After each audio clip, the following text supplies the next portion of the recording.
multimodality and blogging. So this week we're going to roll in the theory with the practice and actually draw together everything that you've been doing so far with writing your articles, but also think about how you put together a series of pieces which could be a blog or could simply be a series of articles that appear in a publication somewhere.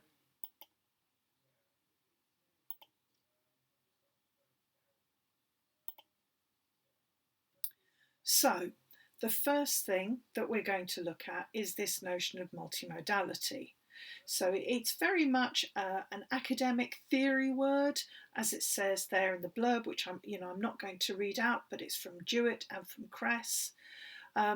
It's this interdisciplinary approach, and it's absolutely about realizing, understanding that the way that we communicate in the world is, and online, is in using different types of methods, different modes of communication. We don't simply communicate with words. So whether that's spoken or written, and of course they are different modes, but in fact we communicate in more different ways. We include pictures when we're looking at things, whether this is in books or whether it's online. Online, we may also use moving images too. And, in the real world, we interact, we communicate by using our voices. Yes, we talk to one another and we listen and so on, but we also observe each other's facial movements so that we can get an idea what those expressions are. But we might also look at people's body language. We might look and listen beyond what the words are that are being said, the tone that somebody uses and so on. So, we use multiple different modes, but particularly when we're thinking about communicating in text, in words, written words, we're going to be using pictures too. And obviously we're looking specifically at the digital interaction.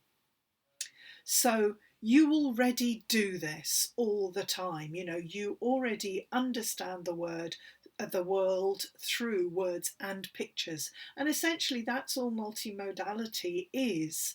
And the reason why it's so important is because these different modes mean slightly different things. They communicate slightly different things. And some of them are very overt, very obvious, and sometimes they're a little bit more covert, shall we say. They're a little bit harder to understand. Sometimes things are inferred by images, for example. So we have this image here, which was quite a famous one some years ago. As it says, April 2013, the internet freaked out over this Google Maps satellite view of what appeared to be a dead body being dumped in a lake. But actually, it was a wet dog. You can see there, just a sort of a pontoon, a little pier, and the wood was dry, and as soon as this wet dog walked along the pathway along the pier, it appeared to look like blood, but in fact it was just water. So, this is what I'm talking about with, how we might guess, we might infer certain things from images that we see, but without a particular text, without something to tie it down to a particular reading, some of those inferences in pictures may be loose. They may have multiple different meanings. And certainly, this is where the work of Roland Barthes really comes in handy. And Roland Barthes is on the reading list. So, if you decide that you want to talk about multimodality in your critical commentary and how the words and the pictures work along with one another, then you may well, and I would strongly recommend that you do, draw upon what Roland Barthes talks about. And as I say, there are a couple of books of his that are very useful. One of them is Mythologies, that talks about the various different myths that we already have surrounding certain areas of our lives, and images, of course. And the other one is Image, Music, Text. And that discusses just those things and how they work together. So Roland Barthes is very much the semiotician who's pretty much the father of this notion of multimodality, but it has been around for a long time. We are used to looking at words and pictures alongside one another, and we'll get to some of that in a minute. So we are familiar with reading images. And, we can read and did read these two different images, even though Donald Trump was insistent that our 2017 reading of images that came from the national parks in America, they took these photos. His inauguration, we can see from that picture there are not as many people there when we compare it to the earlier inauguration of Barack Obama. So, and as I say, despite being told by Trump that yes, there'd been more people there and so on, we could read the images. And actually, as a result of this, the National Parks Association, I don't think they're an association, but anyway, the office of the parks, state parks in America, their Twitter account was actually suspended, not by Twitter, but by the American government under Donald Trump. They were actually suspended from tweeting for a while because they posted the two images alongside one another. And of course, that was deemed as being offensive and fake news by Donald Trump, when in fact it wasn't. But the man's gone now, so anyway, we have that picture. And what's interesting though is that even when we look at the 2009 inauguration, we can work out how many people were there. And this is one of the things about reading images, is that actually we can, and people did, this is how it's done. They divide up the images and then they can actually count off exactly how many people are just in one box. And a lot of the time this is done by, or some of the time it's done by artificial intelligence, sort of algorithms and so on. And also it's sometimes done by real people. You can use various different apps that are owned by Google, and you can get paid for them to essentially sort of do some of this very sort of dull, repetitious stuff. But some people do actually make money out of that. But yeah, this is how it's done. So we do actively read images, not just the viewer looking at it and assuming, but it's actually done, sort of properly as well.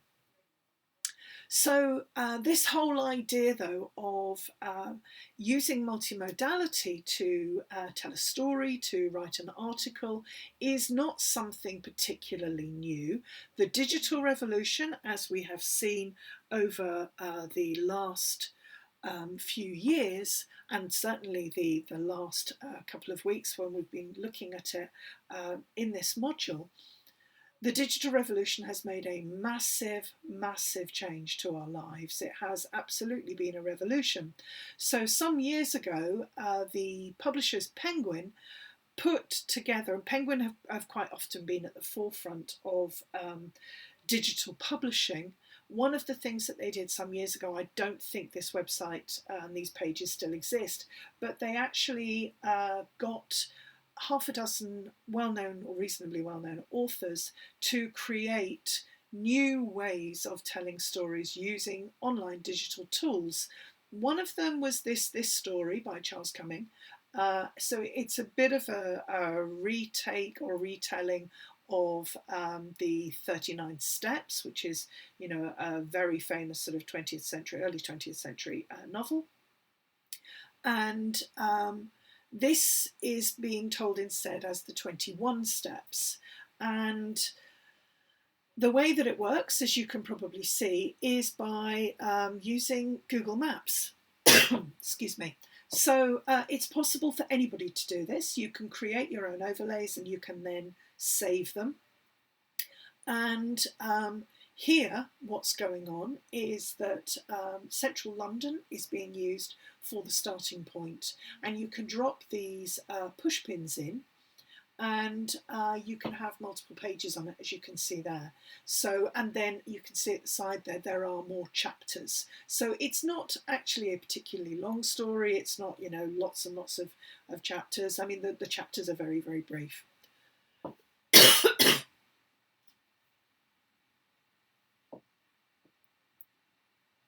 So, as I said, this notion of multimodality and telling multimodal stories has actually been around for quite a long time, before the arrival of the digital revolution. So this particular window, a stained glass window, is in Canterbury Cathedral. So if you are currently in Canterbury, once we are able to, and hopefully it won't be very long now, you could go and have a look at this particular window. So it's called the Bosciani window or the Peace window. But if you look particularly at the faces and more importantly the eyes of the people depicted in this window, you may well be reminded of Walt Disney images. So, and the particular way that Walt Disney films stylize people's faces and their eyes. So this, as I said, was actually installed in 1960. And you may be thinking to yourself, well, hang on, why isn't it called the Disney window?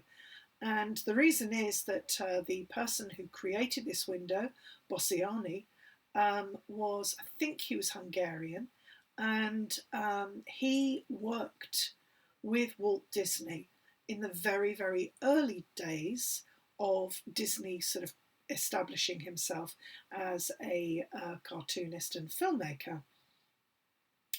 And Walt Disney used Bosciani's style. So this, yes, we all have heard of Walt Disney. We haven't heard of Bosciani, but as I say, it's actually his style that we're familiar with for Disney. So this, as I say, is a modern window, but actually, we're all aware that stained glass windows, of course, have been around for centuries, and they were the way that people who weren't literate, who couldn't, obviously couldn't read, and there weren't many books around back in sort of the medieval period and before, so stained glass windows were used, and it was a way of telling a story where people could actually look at a picture. So, and of course it's the equivalent of a lecture, if you like, and looking at a lecture slide.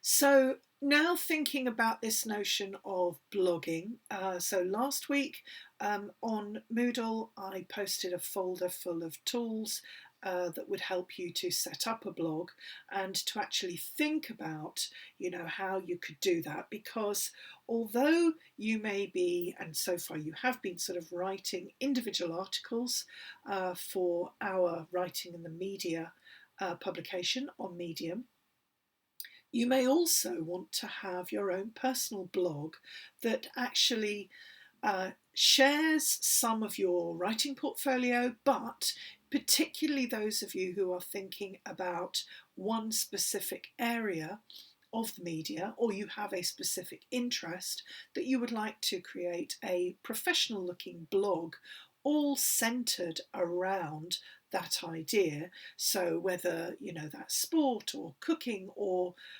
anything, absolutely anything, you not only need to obviously plan all of that, think about keywords and so on, some of the things, as I say, that are in that folder in last week's section on Moodle, but you also have to think about the individual pieces, the posts.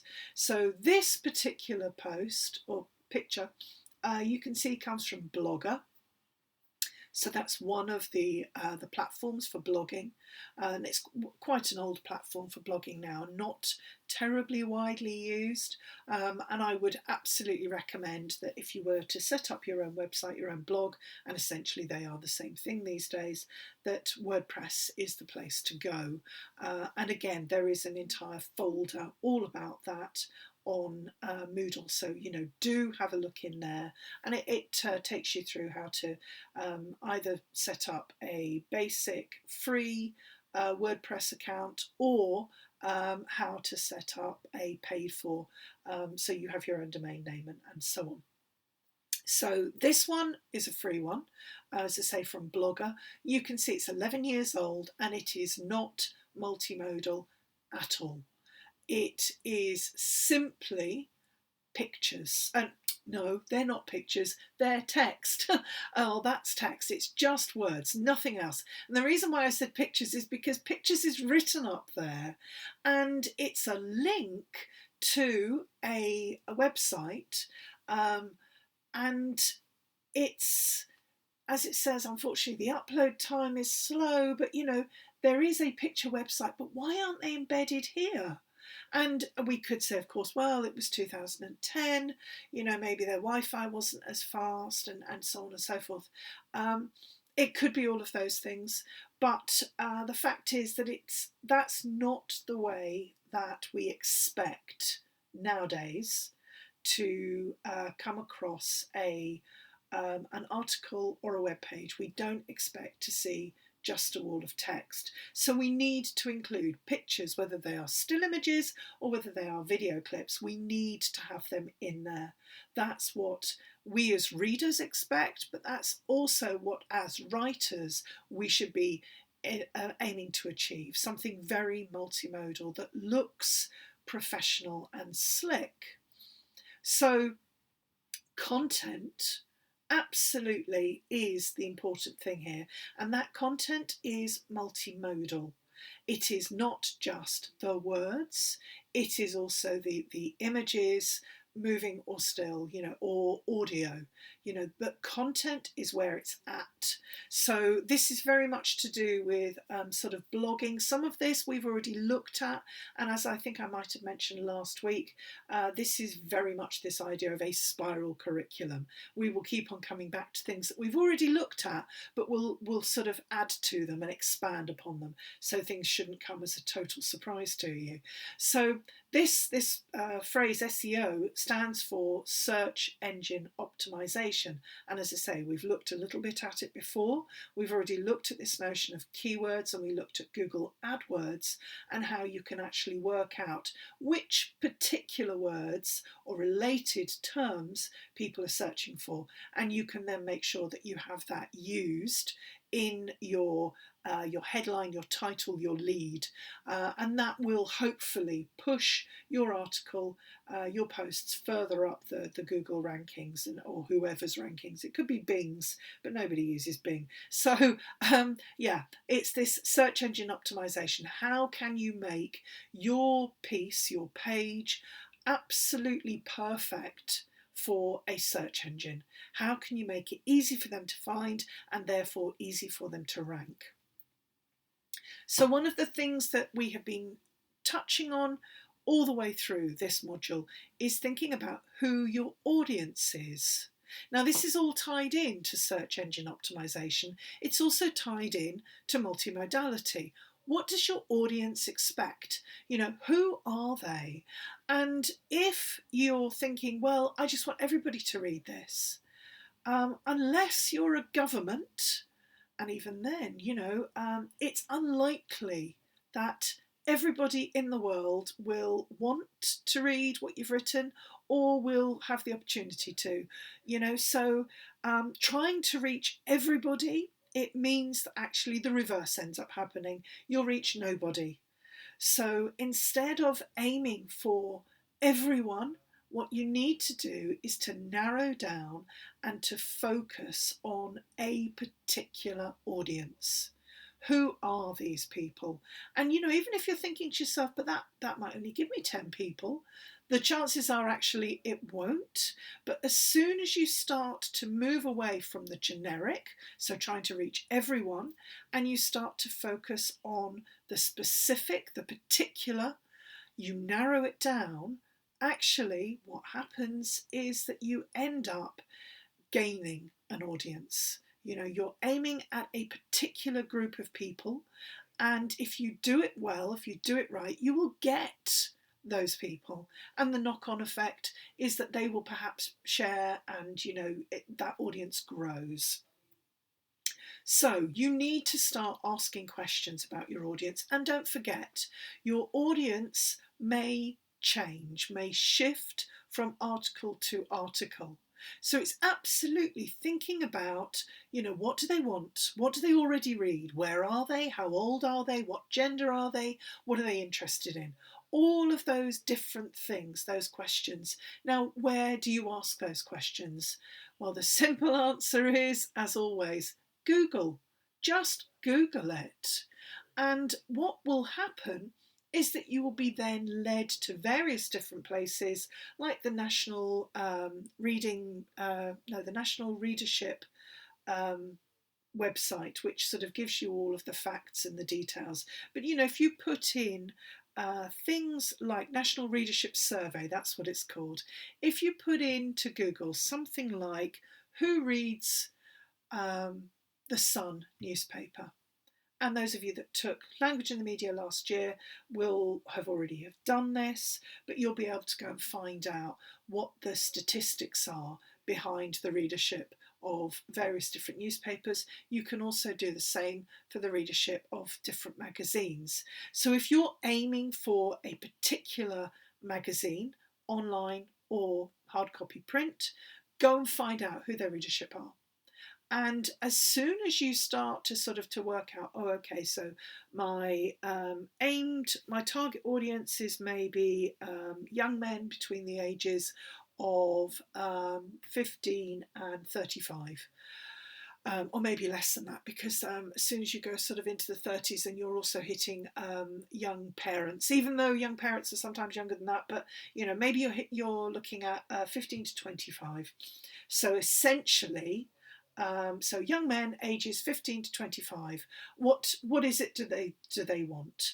And it could be that particular demographic maybe reads more articles about video gaming and maybe health, particularly with sort of strength and keeping fit. They may also be sort of related to that. They may be looking at more beauty articles too. They may be less interested in food, for example, than say the 25 to 35 or older age bracket. So it's absolutely about sort of narrowing down. So, how old are they? Where are they? Are you aiming for a particular demographic, a particular group who are based in the UK? And I would recommend at this point that you probably are, but that obviously is going to change and shift depending on where you're writing for. If you're writing for a particular outlet that is actually based abroad, and maybe you're based abroad, then of course it's going to shift.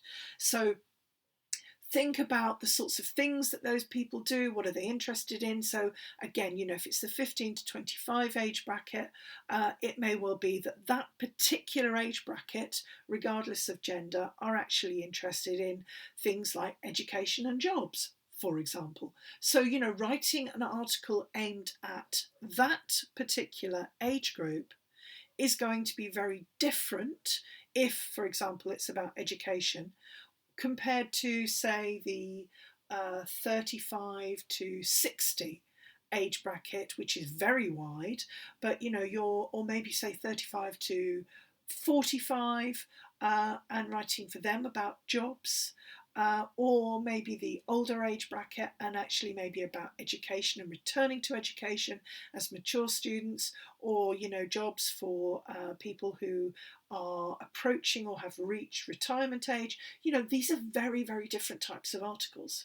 So it's absolutely about finding out where they are, what do they want, what have they already read, and what are they interested in. And then you can start to tailor the article rather than having something that's very much a scattergun approach and tries to hit everyone. Now, if it's a blog, and say, for instance, you want to have a blog all about cookery. So I had a student a few years ago who started up what ended up being an extremely successful baking blog, and she was an extremely but she was an extremely good baker, and her family were actually in the restaurant business, and so this was a world she was very familiar with, but she was also, on top of that, she was extremely good at blogging. And I don't just mean turning out articles, because of course that is part of it, but it's not just the writing, and this is why this comes in with multimodality. It's about having the writing and the images and the layout. All of these things are crucial, and it appeals to specific audiences. So when you're writing posts, if you decide that you want to start up something like a blog that showcases one aspect of your writing, don't aim to have a blog very much that is an old-fashioned traditional blog, which used to stand for weblog, which was essentially an online diary. I don't recommend that unless you're keeping it for yourself, in which case none of this actually applies, because if you're keeping an online diary somewhere, that's going to be just for you rather than something that you share. Now, if instead you decide that you want to put together a blog, which is actually a series of maybe 6, 10, 12 posts, then I would recommend that actually you plan it all in advance. And again, all of these ideas and tips are all in Moodle in the blogging folder. So the idea, as I say, is about putting together almost like a magazine. And again, that's why this appears towards the end of this module, because I know that hopefully now you are starting to think ahead to that magazine assignment that you submit in May. So you'll be hopefully thinking about either putting together just the posts that you've written so far, the articles that are on Writing in the Media, and maybe sort of making them look more magazine-like rather than online, so adapting them for hard copy rather than online. But you may be thinking about having something that is actually a thematic magazine. So, like a sports magazine, or a cooking magazine, or a beauty magazine, or a hobby magazine, or any of the different varieties of magazines that are already out there. So approach that in exactly the same way that you would putting together a blog. So absolutely, you plan it out in advance. And in fact, for putting up a blog, I would recommend that you actually have at least 3 or 4 of the posts already written, ready to go. And all of the things that you've already looked at. And of course, I've added in kittens here because everybody loves kittens. And of course, the internet runs on them. So, you need to think about things like structure, all the things that you've been doing so far. Keep it short, keep it informal, use those 6 questions. And if you're thinking, what's she talking about? What's the 6 questions? Who, what, why, where, when, and how. So yes, they will answer all of the questions for writing a news story, but even if you're writing an article that is not news, that's a feature article, then the likelihood is you are going to be using those 6 questions to actually tell your story.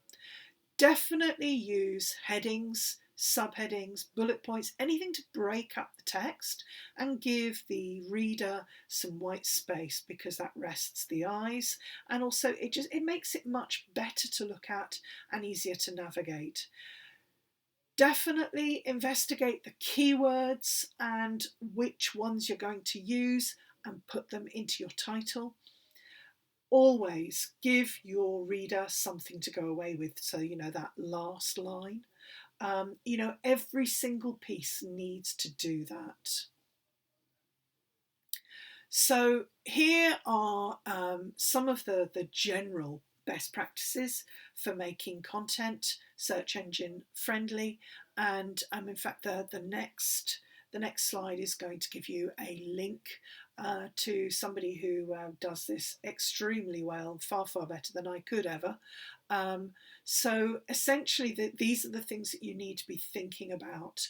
You need to make sure that any article that you produce, as it says right at the top there at 12 o'clock, uniquely valuable. What is unique about the piece that you are putting together, about the piece you're writing? Why should somebody read that instead of a piece by someone else? So that is key. The next one down there, if we go sort of clockwise, bot accessible. So this is making sure that it's got links going out of it, and also thinking about those keywords and so on. But it's absolutely about having links so that the bots in particular, can find it. The next one down, phenomenal UX. So the UX stands for user experience. So what is it that you're doing to make that user experience phenomenal? And a lot of that will be to do with layout. How can you make sure that it's easy to read, to understand? Some of that will be to do with the way that you've worded it. The language that you use is very important, but it's also about making sure that the text isn't too pushed in together, that you're using the appropriate font, that you've got enough white space, that there are pictures there, so that actually the reader is not just having to try and pick through a tiny bit of squashed up text. They've got images that really work with the text and help the reader to understand fully. The next one down there, built to be shared. Well, if we're working on Medium, it's already there, built to be shared. There are already all of those social media links embedded in the page because Medium is designed for that. But if you are putting together a WordPress account page, you're going to need to make sure that you have those social media links somewhere on the page. So, make sure that it is absolutely there, built to be shared, because that's the way that the digital world works. It needs to be shared. You need to not just share your own, you need to share other people's content, because the more that you share each other's, the better it is for all of you. The next one along there, keyword targeted. Well, we've talked a lot about that. Go and look at those Google Ads keywords. The next one up, multi-device ready. Again, Medium already does this for you. If you're thinking about using WordPress, you can actually lay out your page according to different types of devices. Now, do bear in mind that mobile phones are the most common way these days that people access news and information online. That we've already looked at this during this module and during the series of lectures. So bear that in mind, that you need to have something that looks okay and easily read, easily accessible on a mobile screen. But also, check out and see, well, how does it look on a tablet? How does it look on a desktop screen? Now, this doesn't mean that you need to go and find a desktop, a tablet and a mobile and check them all. WordPress, again, allows you to lay these out in those different formats and to switch between each of them to just see if they all look fine. And then the last one, metadata inclusive. This is absolutely about tags. So this is where on Medium, that last screen before you publish something or schedule something to publish, you get those list of tags. If you're not using them, so you're not putting in for the Medium articles, University of Kent, writing in the media, and then whatever the week's tag is, and then you still have 2 free ones. If you're not using any of those, you are less likely to reach your audience, because it's about that metadata, that useful stuff that helps everything else. It makes it more bot accessible. It gives your users a better experience because they can find you. It means that it's easier to share it because those tags are already there, and it means that it can then appear in different places. So it's all of those things. It's already, the tags are the keywords. And again, it just makes things so much better, so much easier, much more professional. And it's not just the tags. On that last screen on Medium, you will have seen on the left hand side it shows you the picture that's going to go with the story, and it also gives you the title and the lead, that opening sentence. Now you can actually change that opening sentence, that lead. You can change it, if you want to change it in your article, you go back to the editing page for the article, but you can also change it to be something different from your article. You can change it on that metadata on that last page, that last screen. So maybe have a look at that, and just make sure that perhaps if your article starts with an anecdote that maybe leads into your article, you might want to change the metadata. So as I say, that last screen before you click publish, you might want to change it to something that is something that's more of a summary of your article. So that will then appear on Google searches. That will then appear on the Medium homepage rather than your opening sentence. So when people then click on the article, they will see your original opening sentence. So it's about having something different there, if you see what I mean. If you don't understand that bit and you've got no idea what I'm talking about, don't worry. The key thing about the metadata is use tags. Okay, so there's a huge amount of information from this guy, Rand Fishkin, and he is the absolute king of all of this stuff. He's the real guru. And that Rand's visual guide to optimizing content, I think that's actually a link that you can go through to. I'm just going to check. Yeah, it's got the little hand come up. So there you go. So it's on moz.com on their blog, Visual Guide to Keyword Targeting on-Page Optimization. So yeah, he is, as I say, the absolute guru on all of this on his website, Moz. So, and this is a screenshot taken from one of the slides. So do go and have a look at how he explains all of this SEO. And certainly for those of you that are thinking about going and working in the media, or suspect that at some point you may end up needing to sort of build a website or something like that, it's a lot easier than you think, but you really, really want to know about SEO. It's not difficult to grasp. There are lots and lots of things out there, like the stuff from Rand Fishkin, and then it means that you actually can put down onto your CV that you have a knowledge of SEO. You know how this stuff works. So I'm going to very quickly go through his perfectly optimized page. And again, this is an awful lot of stuff that Medium already has embedded. So for example, at the top, the title and meta elements. This is what appears on the back end of WordPress. So the stuff that you put in before your page goes live. So the reader doesn't get to see that. And it's the same with that last screen on Medium, where you put in your tags, but it also has the title and then that meta description. So that meta description, if you don't provide anything separate, Medium will pick up the first sentence of your article. That's what I was talking about on the previous slide.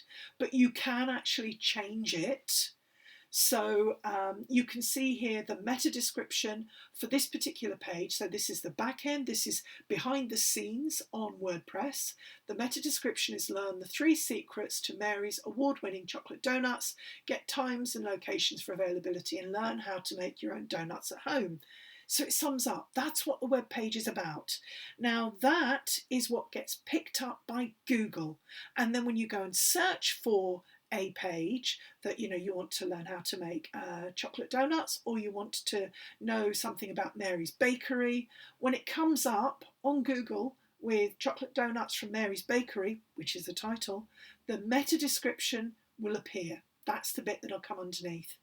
But when you go to the web page, we've got, yes, the same title, chocolate donuts from Mary's Bakery, but that first sentence is not the meta description. So that's what I'm saying. Medium actually uses your first sentence in place of a different meta description, but you can actually put in one. So, the first sentence here, there's 3 secrets that explain why our chocolate donuts have won awards, generated hour-long lines, and even inspired hip-hop tracks. They are. So the point here is that if you don't add anything into that meta description, Medium certainly, and I think even WordPress does this, it will pick up your opening sentence. And that might be okay, and other times you might want to actually change it.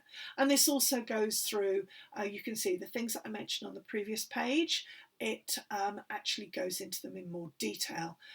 So, you get the bot accessible, there's no impediments to search crawlers reaching this page or determining its canonical version. So working out which is the published, the perfect version.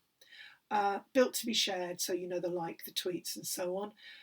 Keyword targeted. Now, one of the target keywords here is obviously, or phrases, is chocolate donuts. And you can see that chocolate donuts appears in the title. It appears in the meta description. It appears in the opening line. It also appears further down repeatedly. How to get hold of Mary's chocolate donuts. How to make chocolate donuts. The perfect recipe for the perfect donut. So it's that repetition of the word donuts. It's there, but it's done in a natural way. So a slight aside to do with SEO, when search engine optimization really first came in, and people obviously wanted to get themselves ranked on Google, so this arrived about the same time that Google did. Google had and still has different versions of their algorithm of how they actually search a page, and all of that sort of SEO stuff, the algorithm goes by a different name depending on which version. So those of you that have got Macs will know that you might be using Big Sur currently as your as your operating system.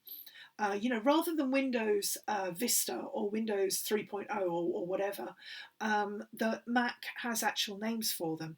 And Google does the same thing. So at one point they were using Hummingbird, and that was a particular algorithm that Google used, and it meant that it picked up certain things and ignored others.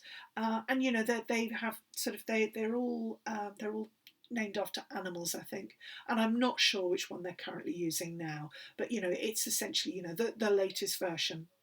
Now, when Google first came out and had, as I say, this search optimization algorithm, people tried to work around it. So one of the things that it picks up is, of course, keywords.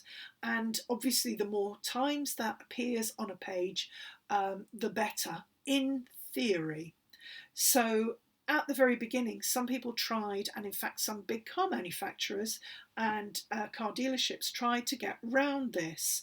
And this used to be called white hatting and black hatting. So white hatting is making your page perfectly optimized, and it's following all the rules, and it's actually ensuring that your audience gets a really good experience. So it's that thing of phenomenal UX, as Rand Fishkin calls it. So that's white hatting, all above board, and works well for everyone. The opposite of that is black hatting, and black hatting was very much doing things that were actually against Google's rules, but were cheats, essentially. They would get you pushed up very high, but they would also get you pushed off. by the whole Google algorithm, which meant that then you didn't appear in the Google searches at all. So one thing that I'm not sure what car brand it was, but I think it was a particular, I don't know if it's a manufacturer, it may well have been a dealership somewhere.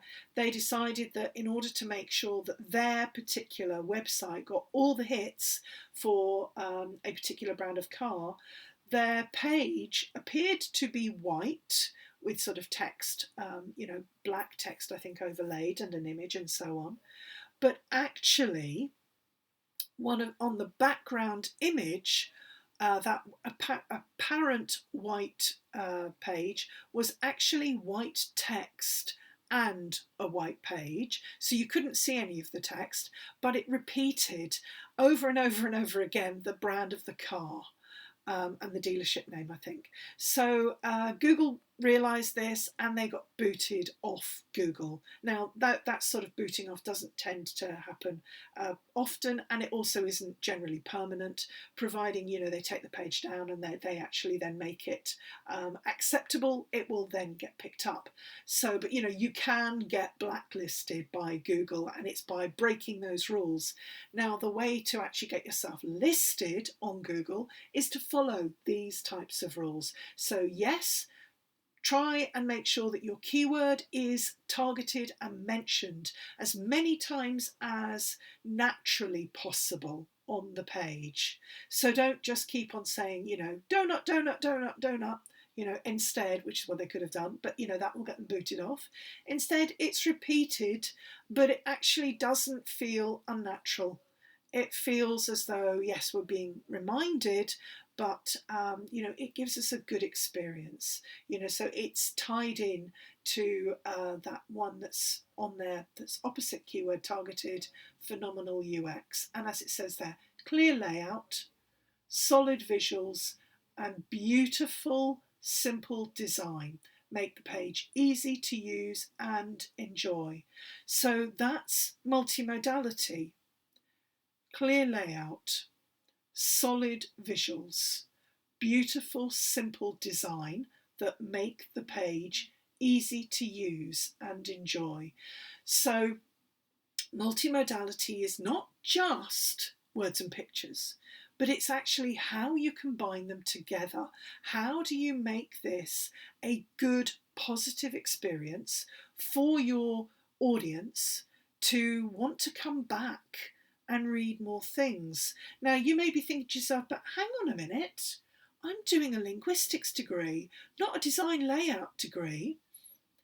But you already know so much about phonics, phonetics, phonology, syntax, grammar. You already know all of these things about ways that we communicate. We also, those of you that took writing language in the media last year will know that we also communicate, and in fact all of you know this, we communicate in images too. Whether they're moving or still images, we communicate using body language. We communicate in the particular text font that we use. All of those, the style of the font and so on, all of those different things communicate different messages. So if you lay them out in a particular way, people will expect certain things. If you lay something out with a bulleted list, they know what they're getting. They know it's a bulleted list. They know that they're going to get points being made. So, it's even really simple things like that. Now, don't panic if you're thinking to yourself, but I'm no good at art. You do not need to be good at art. You only need to be good at communicating. And if you're doing this module, you already are good at communicating. So what you need to be thinking about is, how can I communicate in every different way when somebody looks at the screen? How can I communicate not just in the words, but the way that I've laid things out? How can I make sure that this looks really good and absolutely shows off the words in the very best way that it could and really optimizes my message? One of the ways that you can do that is following those sorts of things that Rand Fishkin is talking about, but also it's looking at how other magazines are currently doing this, how other web pages are currently doing this. So one of the things I personally use and love is Pinterest. I find that that's a really good page to just pick up, a really good place rather, to pick up images that I can put together. And in the advertising and design world, they often refer to them as mood boards, but where you can put together all the different elements that you think, well, I really like that text, and or rather I like that font, not the text, obviously the text you provide, but maybe I really like that particular font. I want to use that font in a magazine article or in my web page. And you might also find some images that you think, well, okay, so those are paid for images. Can I find similar elsewhere? Pinterest will find you similar.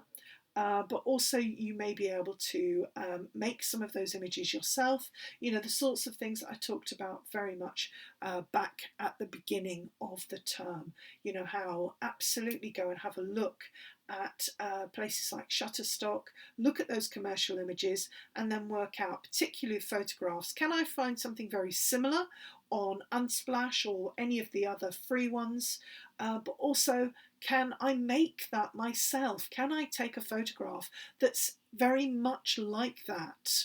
What is it they've done? And, don't be afraid of looking at magazine layouts for some of those big glossy magazines that you like, and actually copying elements of it, maybe copying the way that they've laid something out, because it will be a basic template.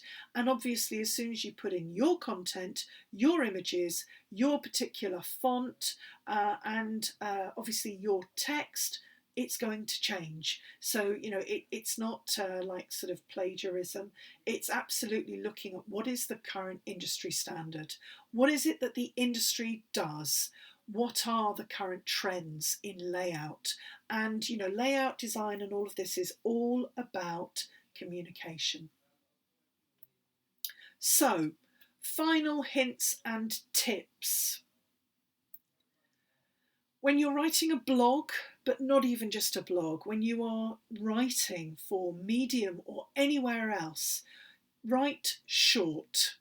If you're writing non-fiction, write short. So that means don't aim for 5,000-6,000 words. Aim for 500 or 600 words, and you can then sort of expand on it, increase it, and so on.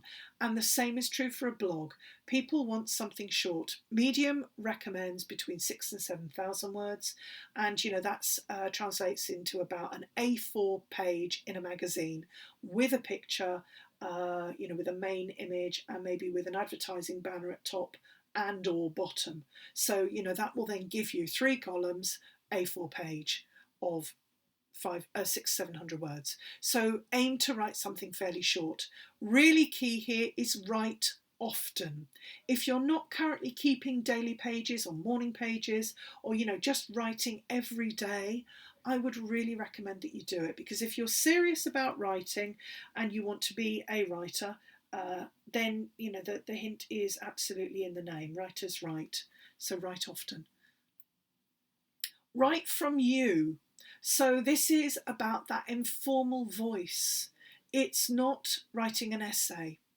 If you're writing non-fiction that you want in a blog or in an article, you are writing from you, and people want to read your thoughts.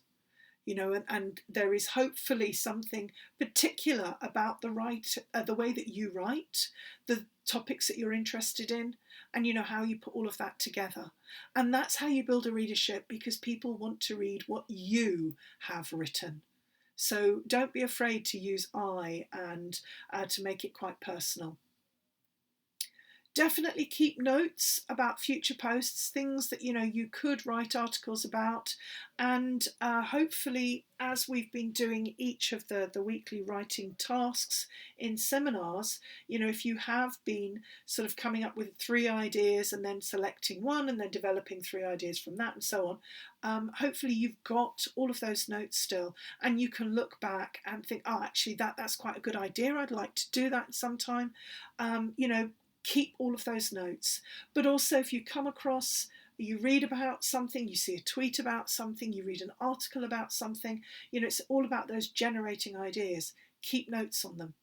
I personally like Evernote because it's free, although there is a paid version that allows you to upload and save a huge amount. It took me 7 years of using Evernote to finally run out of space. So, if you're using it to keep text notes, Evernote will keep going for years and years and years on the free version. Obviously, the paid version has sort of all the buttons and whistles and bells and all the rest, but the free version is perfectly usable. But absolutely keep notes, and if you keep them handwritten in notebooks, do consider taking regular photographs or scans of them and then saving them somewhere online as well, just in case you lose a notebook. Definitely interact with your network. So I've been banging on about this all term. Use social media. And I know that I'm probably one of the very few lecturers that actually says this. The rest of them are probably all saying, try not to use too much social media. Well, yeah, too much is not good for you, but you need to interact with your networks. You need to have a presence online if you're serious about working in the media. And if you're serious about getting your writing out there, particularly if you have a blog, you need to make sure that people know you're there. And that means that you need to share things, you need to share other people's things, and this is very true even if it's not on Medium. If you decide, like that student I had some years ago who put together a wonderful baking blog, she was already in a community of other baking bloggers. And there are those communities all over the place for every single subject you can think of. And you're probably already in some of those. It's like those Facebook groups. So, and this particular student, she was sharing regularly her posts on various different Facebook groups that she was in. But she wasn't just using it to sort of to spam and, come and have a look at what I've written and, oh, this is amazing and I'm amazing. It wasn't just that. It was also her interacting with other people in that group and sharing their things, reading their articles. And also that interaction can extend to things like asking someone else to write a guest post for you. Now that means, and it's a brilliant idea, it means that you end up getting the readership of that guest blogger. You get their readership to come and read your blog, and vice versa. So it's a really, really good thing. And certainly for writers starting out, if you want to get into freelance writing, I would absolutely, or even just sort of straightforward blogging, if you want to really start to get your name known as an expert on a particular topic, absolutely volunteer to write a guest post on someone else's blog. Because, as I say, it gets your name out there and so on. Now, some of that stuff you may, particularly if they're private blogs and so on, you may have to do unpaid, but it's very much along that path to not working for free and getting stuff out there in magazines and newspapers and so on. And the more that you do that, the better, because then it doesn't feel like it's such a big thing of actually getting your stuff printed.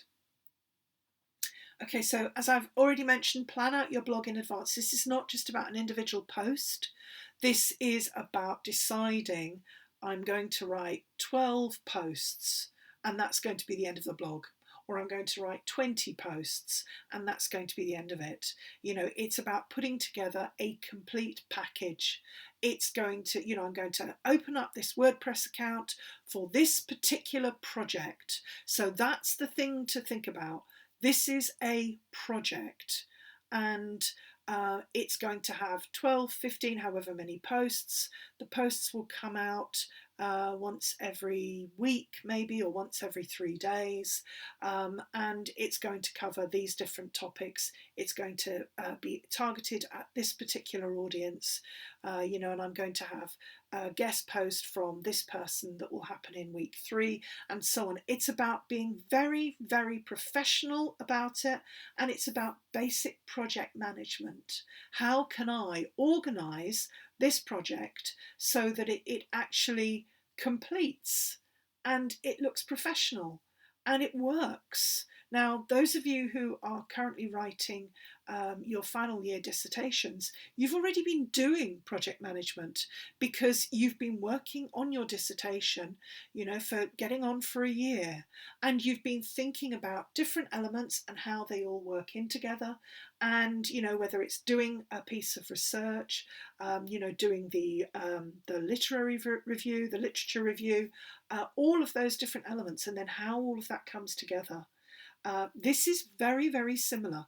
So, you've already had a bit of project management, putting together a blog, even if it's just a blog about, your favourite TV shows. Maybe you fancy yourself as a TV critic at some point in the future. This is absolutely a way into doing it. Because if you've got a blog that has maybe 20 different posts all about the best TV shows to watch during lockdown, and it could be retrospective that these were the things, maybe you decide you're going to put together a blog of, this is what I watched during lockdown, and then that allows you to make it very sort of clearly delineated, and to talk about the TV programs that were accessible to you during that period of time. And it could be, as I say, 20 different posts, and then that's a complete blog.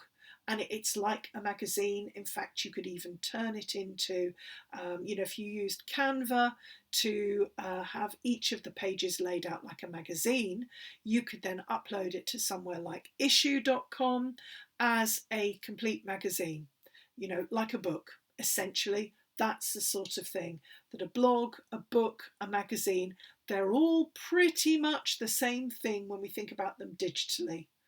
So, you plan it all out in advance, and you make sure that you know how it's all going to work.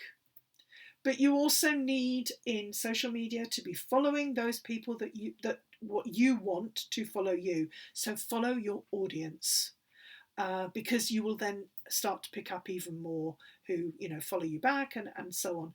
But absolutely, follow those people who are already interested in the same topics as you, because apart from anything else, you will find a community there.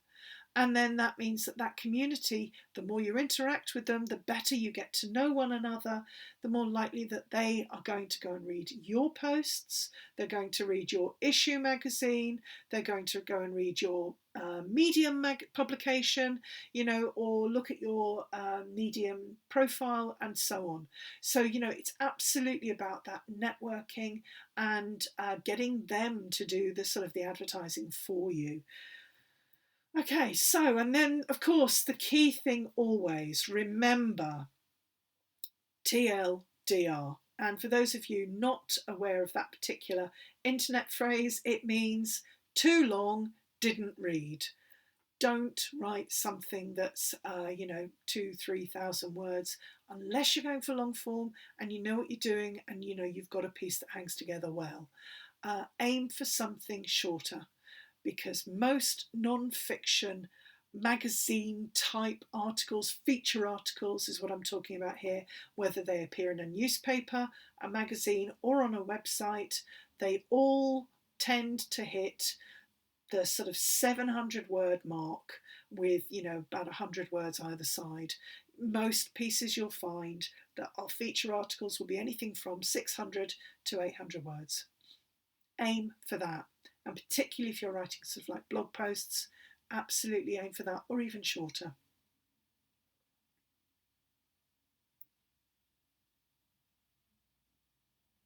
And that's the end.